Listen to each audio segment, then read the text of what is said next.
GM, everyone. Today we have Tasty Bones with us, which is another top project within the NFT space right now. And we're going to learn all about what they're up to. So, today we've got 5 times distilled. Do you want to give a quick introduction of yourself?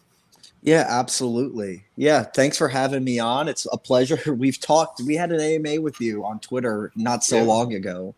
So good it's nice times. to, meet up again and, on your awesome platform. But yeah, for those that may not know me, my name's Foster. I go by 5 times distilled and I'm the project manager of Tasty Bones. So I'm just excited to, have you guys here and we can just talk about some updates and everything that's been going on with Tasty Bones because we have some fun stuff coming. And we already have some fun stuff out already, so really excited to go over those. Yeah, that's awesome. So, what is Tasty Bones? For those that don't know, could you give us a background of what the project is all about? Yeah, absolutely. So Tasty Bones was created and founded by Aya, who is our lead artist. She, not so long ago in September, she just started, making these designs of skeletons that with, some fun, with some fun color palettes because she thought skeletons and bones, they usually have this really dark connotation of death, and it was a really fun pairing to then take something that's usually taken so serious or so edgy and then pair it with a really fun color palette, make it something fun, make it something exciting and really pleasing to look at. So that's kind of where our designs came in. And then she got this she also got some inspiration to then start putting little food over their head taken from a game like Among Us. You know how they had those little characters over the head? She's like, oh, that's a kind of fun thing to have it floating over, but I really like food, so let's put some food over there. And then from there, once we had that design, that's where we really got our identity as the food delivery service from the land of the dead. And that is really came from a lot of inspiration from real cultures around the world and real holidays around the world, things like Dios de los Muertos, things in Eastern Asia, things in China like the Spirit Week, Spirit Month, Spirit Day, where they believe that loved ones that have passed on, they come back to the land of the living. And how important it is for us that still remain to remember those that have passed on. So a lot of inspiration there. So we've built this really fun lore based on inspiration from a lot of that.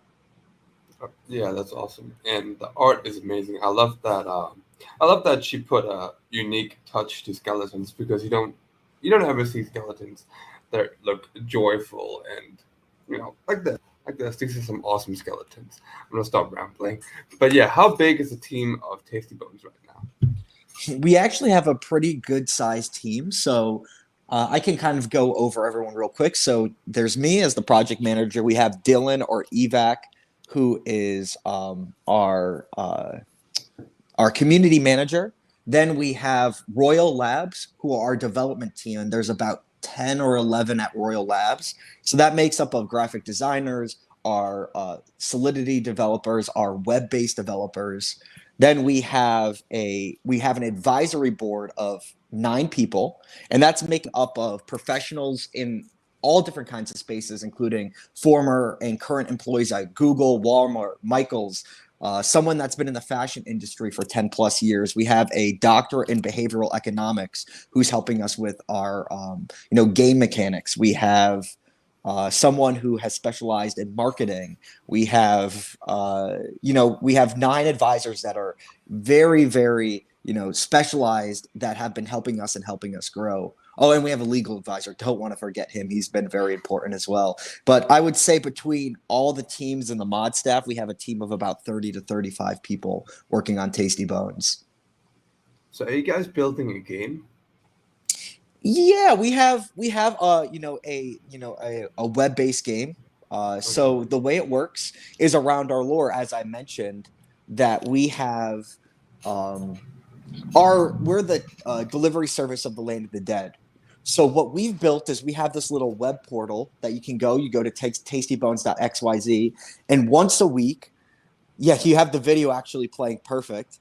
You can go to the our website once a week, and you can actually go and perform your duty as a tasty bone and collect a food offering.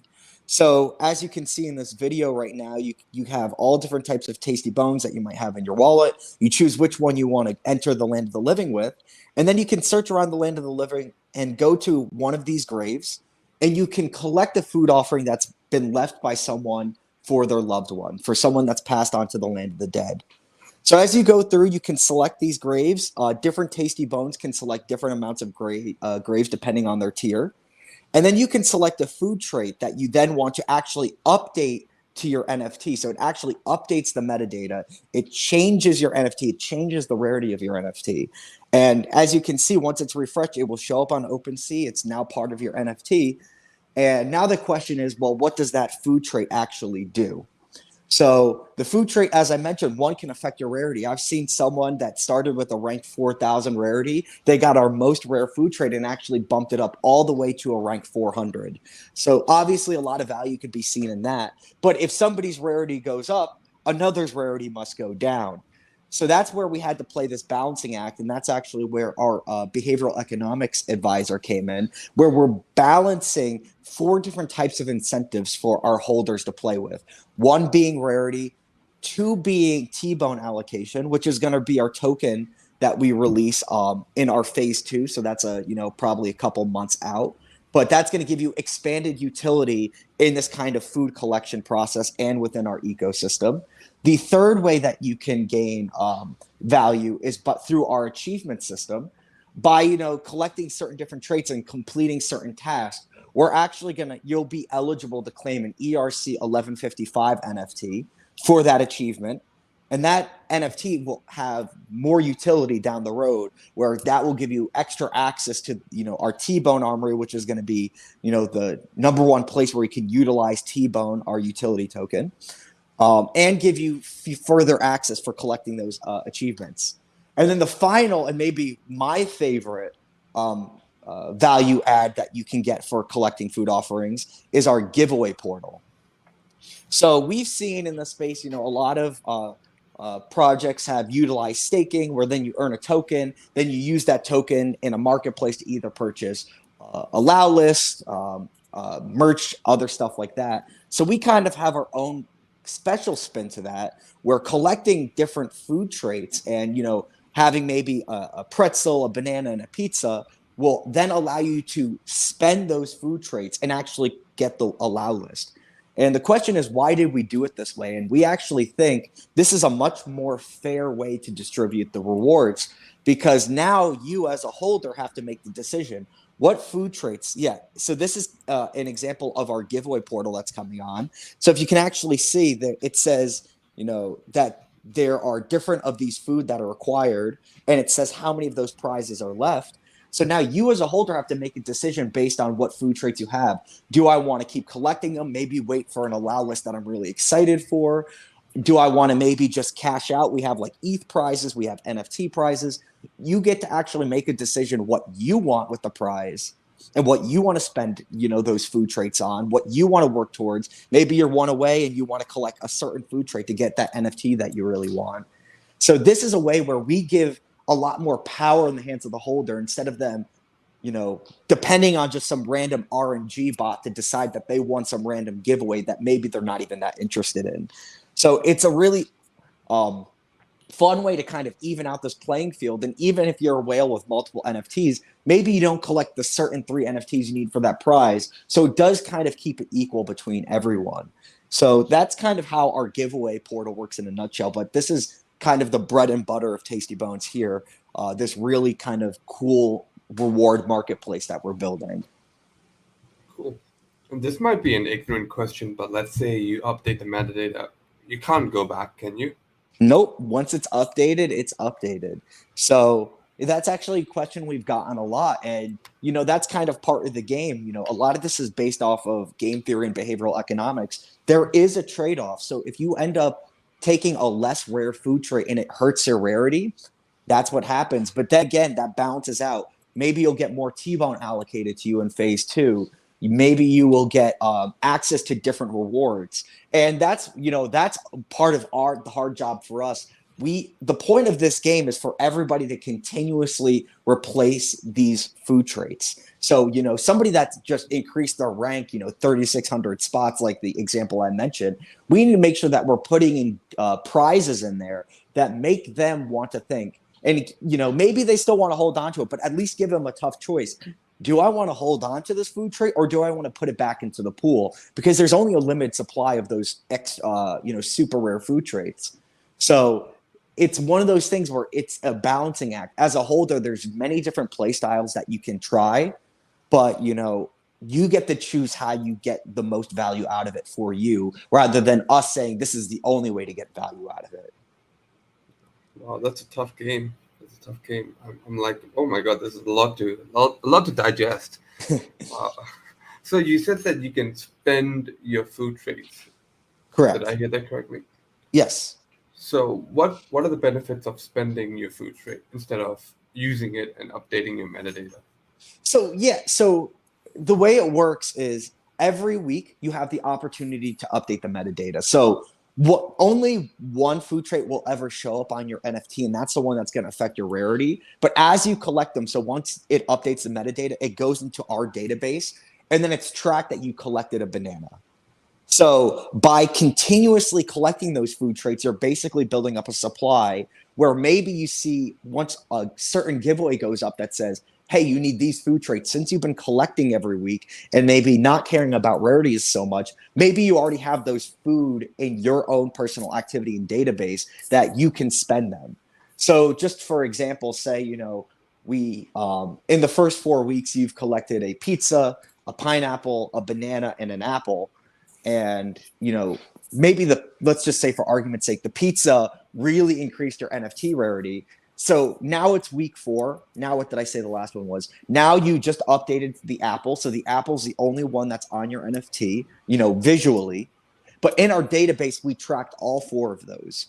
So then say we throw out a allow list for, not that this happened, but let's say we had an allow list for PXN and it said you needed a pizza, a pineapple, and a banana. Since you've been collecting those food traits and you have them in your database, now you can take those 3 and get the PXN allow list. Or alternatively, say there's no allow list that you see on there, you can just continue collecting and building up that kind of storage locker of food that you have. So once you see something that you really like, then you can spend them and get the prize you want. So what this is really trying to solve is, a lot of the time I hear a lot of complaints about when, projects use giveaway bots, because one, you always hear, I never win, I see people win multiple times, which the way that we do the food, that should combat it. Because if you spend, if there's a prize and you end up spending your food offerings on it, now you have to start recollecting and building up that storage locker of food again to get your next prize. So that gives some times for those that didn't win something to build up they'll have more active food traits now. So now they will have a better chance at claiming a prize. So that's one way how we even out the distribution of rewards. The second thing is, when holders or someone in a Discord just see a giveaway bot go up, they'll just always hit that emoji so that they enter it just because it's a giveaway. Maybe they don't really want that prize, but they enter it anyway. And if they end up winning, they just might end up winning something they really didn't want. And the giveaway bot that had something that they really wanted, they didn't win just because of the RNG. So again, this is something where you actually have a lot more power in your hands. You can hold and then spend the food traits the way you want to get the prizes that you want. Yeah, cool. And you get food traits every week, right? Correct. So the way it Okay. works right now is we have the food portal open once a week, and it'll be open for 72 hours where you can just go in, you can collect your food, and you don't have to every week. It's up to you. Again, if you want to just take that rarity increase, you're more than welcome to. But again, the giveaway portal is just another one of those balancing acts that you have to consider. Yeah, cool. So there's a lot of utility for these food traits. So what are the utility for T-bone? Yeah, that's a really good question. So T-Bone, as I mentioned, is going to be a really big addition to the Tasty Bones ecosystem, and it's really going to launch us into a much more interactive part of this game. So in phase 2, I really want holders to be able to directly impact other holders NFTs and really start building this sense of community, this game mechanics where you're actually playing with or against people. And the first and most obvious way to utilize that or kind of explain that is we have three different types, general types of NFTs in our collection. We have the Tasty Bones, our delivery service from the Land of the Dead. We have Hungry Ghost as number two, and then we have Demons as number three, our antagonist in this kind of game. Because no good game is good without an enemy. So the Hungry Ghost and Demons, they're part of our lore, is they actually go and they steal food traits from Tasty Bones. So through the use of T-Bone and Hungry Ghost and Demons using their T-Bone to basically purchase the ability to steal that of food from Tasty Bone. Now Tasty Bone's food traits might not be safe, and they have to actually spend their T-Bone to maybe buy more armor, spend T-Bone to form a raid party to protect themselves.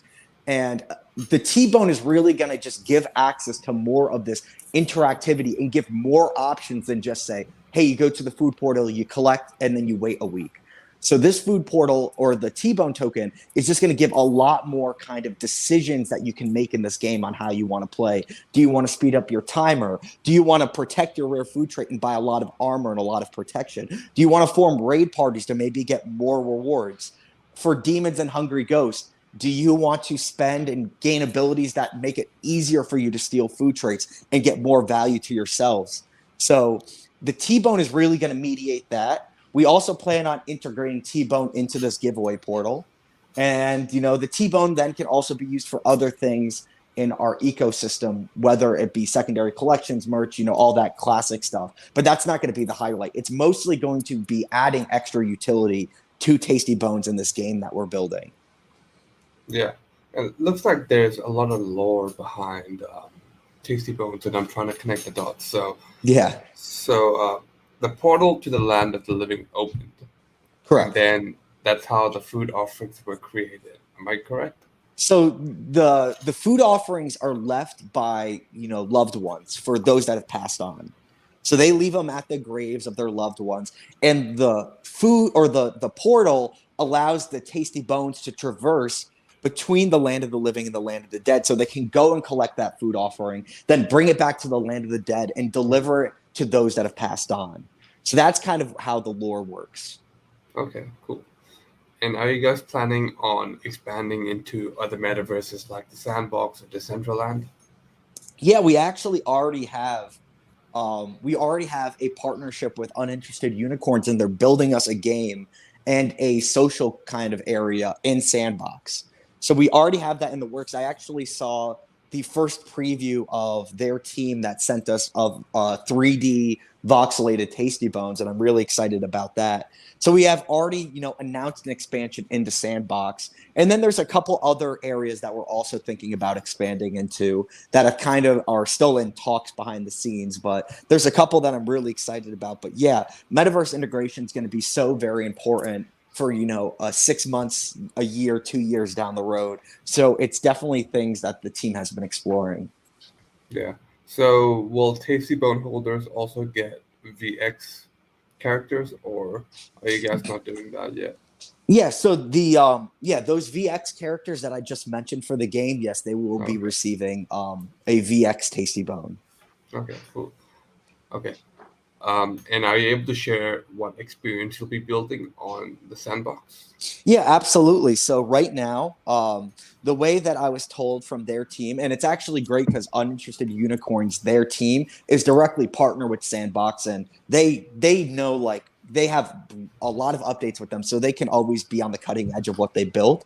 So we wanted to have two different experiences in Sandbox. One is more of a game, and that's going to be a single player style game where users are going to be able to go in with their Tasty Bones, are going to be able to actually in this 3D environment use their VX Tasty Bones to collect food offerings and get play the game that way. And then the second thing that we're also going to be adding to Sandbox is this social hub area where now Tasty Bones we have an area in the metaverse where we can hang out. We can do AMAs in there. You can just go in with your Tasty Bones friends, hang out, or a really cool thing about the social hub pass, and what I think is so incredible about the metaverse coming up, is that it's not just going to be one project for our social hub. So we've also invited a lot of other partners that are going to be able to access the social hub with us. So maybe you have a friend, in Web3 that just happens not to hold the Tasty Bone. They hold maybe one of these partners, which I know. Geez, I can't remember them off the top of my head. I get all the different partnerships mixed up, but maybe you can go hang out with them there, and they may not necessarily hold a Tasty Bone. The metaverse is all about bringing us all together. No matter what project that you hold, no matter what NFTs that you hold. So that's going to be the two really cool experiences that we bring in for our holders. Cool. And earlier on, you mentioned that there are ghosts and demons that can steal food. So do you think you Correct. can expand on that? 'Cause that sounds scary. Yeah, absolutely. So if you actually look in the land of the living right now, you see those little skulls that are in there. So right now, the hungry ghosts and the demons, they still can access that portal. And instead of clicking on the graves, they actually click on those tasty bone skulls, and they can steal food for them right now.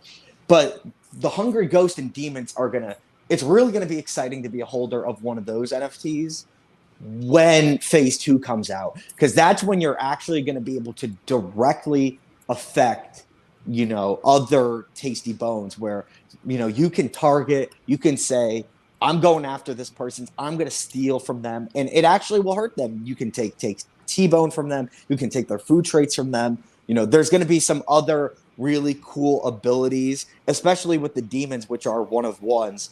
There's an ability that I've been working with the team talking about, where maybe if all 5 demons work together, they can just absolutely cause real chaos for everyone else. And I can't expand too much on it yet, because a lot of this is still in the works, and I don't want to give away too much of what we have planned yet. But phase 2 in the Hungry Ghost and Demons, they're going to be so interactive with other holders, and it's really we're trying to build this really unique experience where through your NFT you can actually affect somebody else's NFT. Yeah, I don't think we've ever seen that before. That's very cool. So someone could get their very rare food trait stolen from them. Exactly. And that's again part of the game, where now hopefully you've been collecting T-bone. So now if you have that maybe one of one little lemons trait, or not one of one, that super rare little lemons trait, now you have to use your T-bone in our T-bone armory, and you have to spend it to make sure that you're buying extra protection, extra armor to protect that food trait. And again, that's driving more use of the T-bone token. We're not Yeah. just trying to create this utility token that just goes and sits in their wallet and then it just will stay there. We want it, people to be incentivized to actually use it and make it fun to actually use it. So again, it's all going to be this balancing act. Or maybe, you have this rare trait and that demons and ghosts are going to be after you. Maybe you want to just deliver that as quickly as possible. It might hurt your rarity, but then you might get more T-bone, you might get more access to giveaways. So again, it's a balancing act that holders are going to have to play. What have they built? How do they want to play the game? And more importantly, how do they think others are going to play the game? And that's again kind of this really cool aspect of what we're building, is you have to not only think about what you want to do, you have to think about what others are doing. Yeah, that sounds like a lot of fun. Seems like there's just so many choices to make. Like, Yeah, that I can mean, you yeah, can you ever like do you ever know for sure which choice is the right choice? I don't think you do. I think you have to. It's one of those games where you have to live and learn. And you know, again, a lot of this is based off of game theory and behavioral economics, where there might seem to be an optimal choice, but then some people can try to get greedy. Some people might try to play more conservative, and at the end of the day, you never know what others are going to do. So it's kind of going to be a game where, and even myself, I every week, even right now, while there's not as many choices as I'm talking about that will be incorporated in phase 2, we still watch to see what people are doing, and we see how people interact with what's available at the food portal, and we look at the back end data to kind of update and make sure that we're giving the best possible experience. And I'm still surprised about what some people do every week to week. So it's something I don't even have the answer to, but we want to give, as much freedom to our holders as possible and really give them the reins of saying, hey, we've built this for you. Now you have to learn and figure out the best way to play it. And, I'm sure over time, like a lot of games that give a lot of freedom of choices, there might be, meta or strategies that are developed. And then it's our job as the team to make sure that we're watching it, make sure that there's no unfair advantages. So we always continue balancing, adding more choices to maybe, swing people the other way. So it doesn't just become stagnant and people are making the same choice over and over and over again. The point of this is to, really kind of have people making all these different choices, people going for different types of value. That's just what makes it fun. It gives you the choice about what you want to do. Yeah. I guess the strategy is just knowing and understanding what other players might do and Exactly. protecting. Yeah, that's a lot of brain power involved in that. I Yeah, think. it's definitely something that we haven't seen too much of, and how interactive that we want to build it. And I just think it's a lot more fun than just getting an NFT that then you passively stake and it's like, hey, this is in my wallet, cool, it's whatever. This is actually something that you have to decide how you want to play it. You have to think about how others are playing it. It's really going to be it's really going to be a lot more interesting, I think. Staking projects are cool, and that's why we're not personally doing a staking, because we wanted people to actually play the game that we're building. We didn't want them to just feel like this is an NFT. It sits there, and then they just have to ask, when's the next update? We want them to always have this interactive experience that they can play with and they'll be thinking about. Yeah, cool. And other than the sandbox, are you guys looking to expand into other metaverses? Yeah, absolutely. There's a couple talks that we're in right now as the team, for kind of putting our feelers out about what's the best thing that we can do, and where it makes the most sense and what would bring the most value to our holders. But a lot of those are still in talks right now. But definitely, I think just having your feet in one, of the possible metaverses isn't, the best strategy right now, because at the end of the day, we really don't know where the metaverse is going. So we're definitely going to expand. Just where and when and what it will look like, we're not. I can't really say too much about that yet. Yeah, we're still so early, so we have no idea what's gonna happen, even Yeah, like 6 months from now. So yeah. yeah. Speaking about that, since the NFT space is so fast paced and building a great project takes time, how do you how do you juggle the demand of the community because they want everything done now, but you need to take your time to make sure everything is done right? Like, is that stressful? How do you go about managing it? I'm a big bundle in stress and anxiety every day of my life. First thing I wake up every morning is look at Discord, and I usually just end Uh, up sitting on Discord all day until I either have to go to my part-time job or something. Really, that's all I do. I'm on Discord 12 to 16 hours a day at this point. Um, but it's part of the journey. It's a lot of fun. But that's a really good question. How do you balance out the now, the when culture of NFTs? Because it's kind of become a very it's one of the hardest parts about this space is you're always going to be compared to something like a Bored Ape Doodles, Azuki, which I always say we're not them. We're not trying to be them. We're trying to be Tasty Bones, and also people's expectations and maybe the kind of the fad of the NFT space changes all the time. We have a changing goalpost every day. Like people want this, people want that the next day. So what we at Tasty Bones we're focusing on two major things. One, bringing value, putting value in the hands of our holders. And one example of that is we just announced a pretty exciting partnership with NFT HUD, which is an NFT data analytics tool, where every Tasty Bones holder until May 15th has access to their tool completely for free. And this is something that is only for Tasty Bones holders. No other of the NFT HUD partners got this, this ability. And then after May 15th, Tasty Bone holders will get a 40% discount. Or again, this next part is only for Tasty Bones holders. If they refer one person to NFT's HUD subscription platform, they will actually get a free month, which is huge for these data analytics platforms. And this was very important to me because nowadays in the NFT space, with how competitive it is, everybody has some sort of NFT data analytics platform that they're using. There's IC tools, NFT nerds, and through my research, NFT HUD was one that I personally really believed in, and what they have. And again, I'm really excited that we were able to partner with them and get a very exclusive deal that will greatly benefit our Tasty Bones holders. So that's kind of the first part, is delivering things right now. What can I put in our holders' hands right now that will give them a lot of access and a lot of advantages in the space? So that's kind of the first thing that we focus on. The second thing that we focus on is actually, as you mentioned, we have to take the time to build things correctly. And there's two different things that we're building. We're building our giveaway and our food portal system.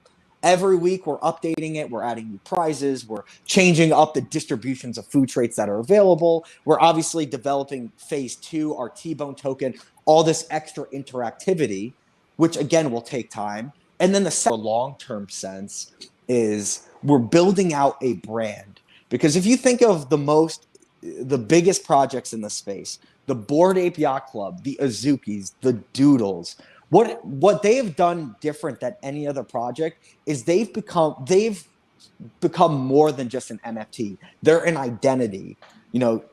Those that hold those, they identify with those NFTs so strongly. They've built a lifestyle brand, not too differently than something like a Supreme, a Gucci, Versace. These really big brands that people identify with. That's something that they've done that other collections really haven't achieved yet. And I think that's why there's a big disparity on, if you look at price points between the two, is just because of what they've been able to build on that end, their branding.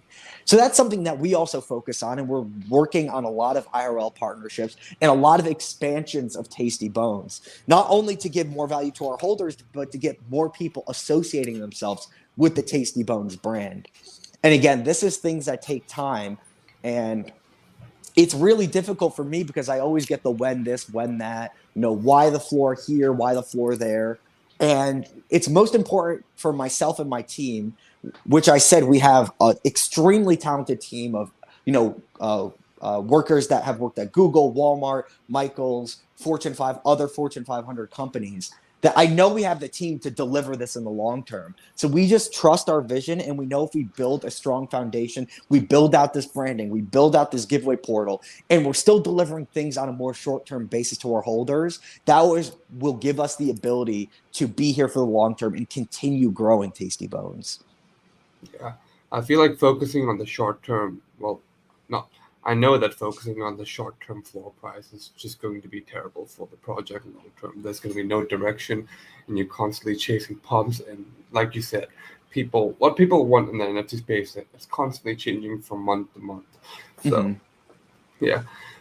And you mentioned that there are going to be new prizes added to the food portal. Are you able to expand on what the prizes are? Yeah, absolutely. So as of right now, we have ETH and NFTs, but as it goes on, we want to obviously continue giving more ETH prizes, NFT prizes, allow list prizes, which is one that we really want to, again, give you more ability to get the allow list that you want.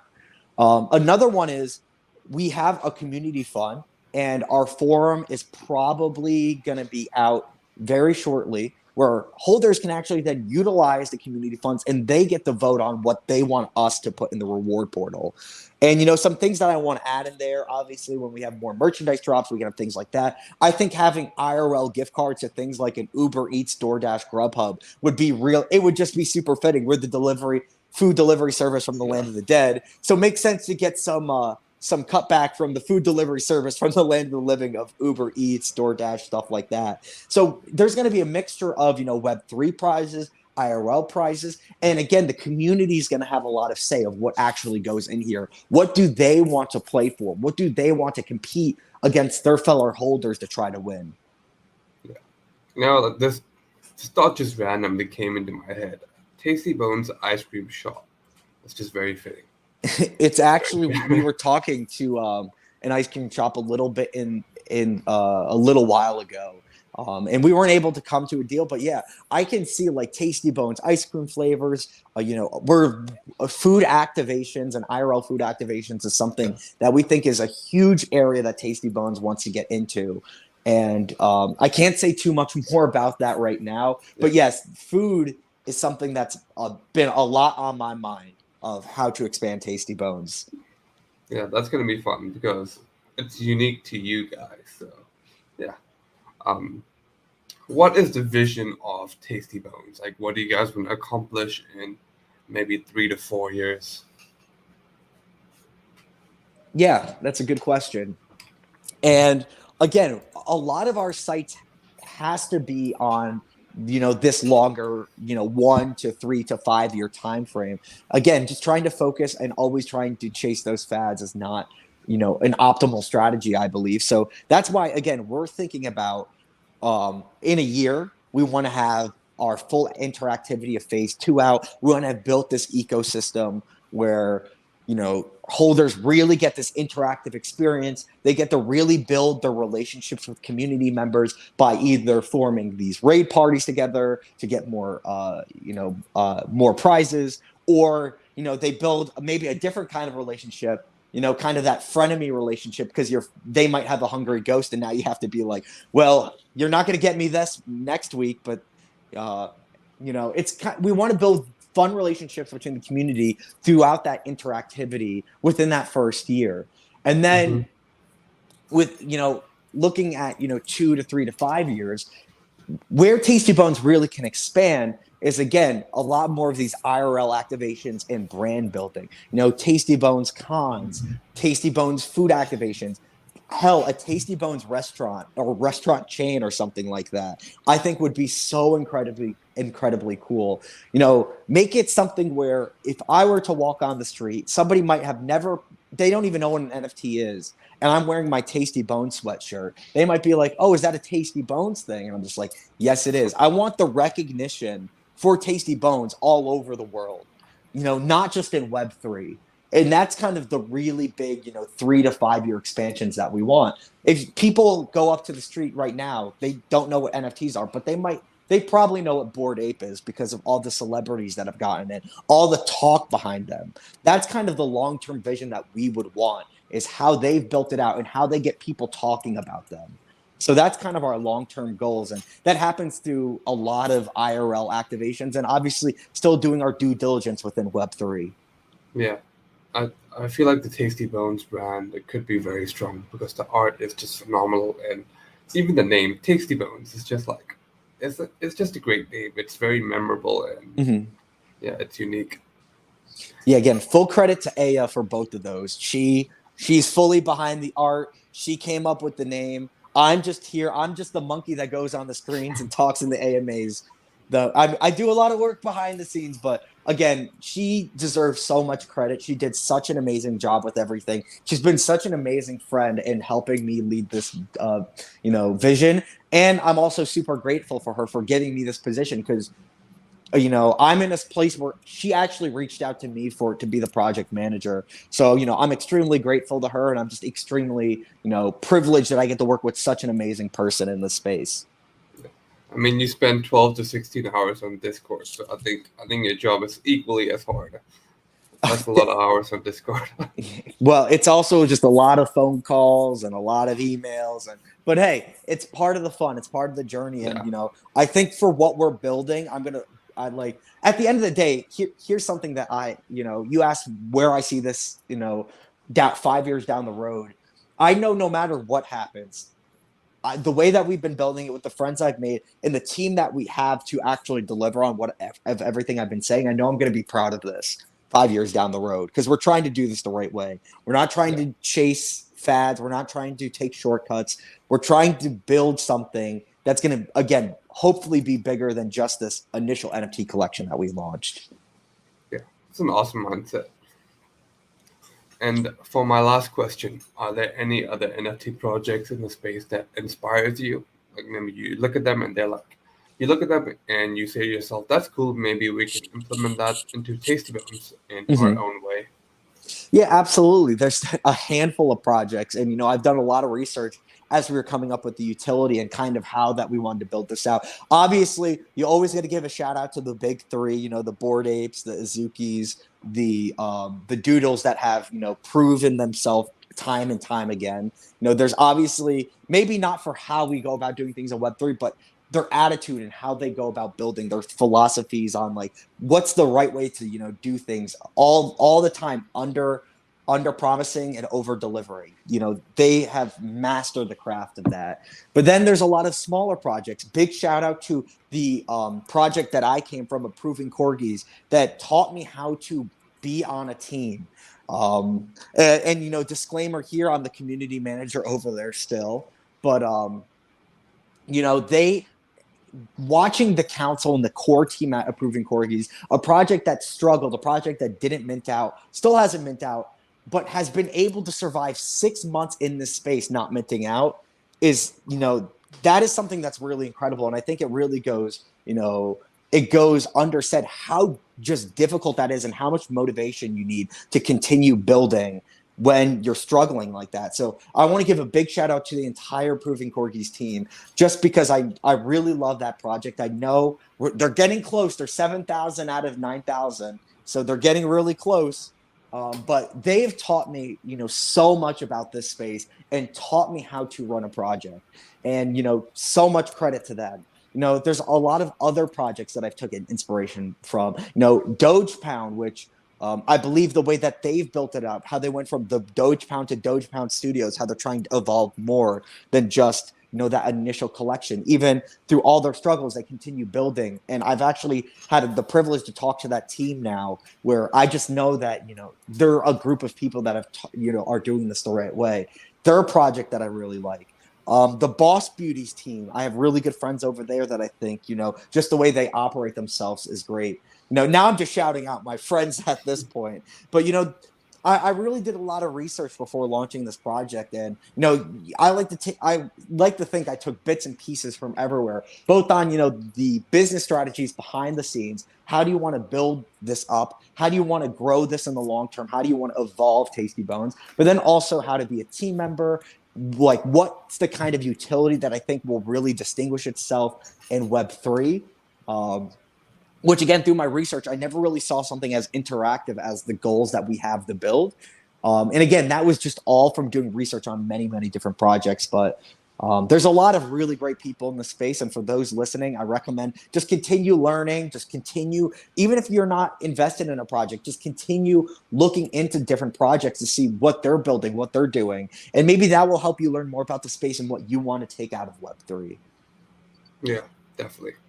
And is there anything else you would like to add about Tasty Bones before we're ending the stream? Yeah, there's one thing. It's actually a really funny. Today, I mentioned him earlier, so big shout out to Dylan, our community manager. Today's actually Dylan's birthday. Uh, So I want to just say Happy happy birthday. birthday to you, Dylan. I really appreciate you, and I hope today's a good day. I appreciate you too. And have a good day. Have a good birthday. But yeah, uh, thank you for coming on and sharing about Tasty Bones. I'm very excited to see the future of Tasty Bones unfold. So I'm rooting for you guys. Yeah, absolutely. It was thank you for having us on again. And this was actually a lot more fun. I actually kept getting distracted by everything going on in the background on the screen. But so Yeah, this was a little more fun than just doing it on Twitter, which I've done God knows how many Twitter spaces at this point. So it was awesome. So thank you so much. you're welcome. Cool. We're gonna have to wait for Slater Raid. Slater Raid! Slater Raid, come on and end the stream.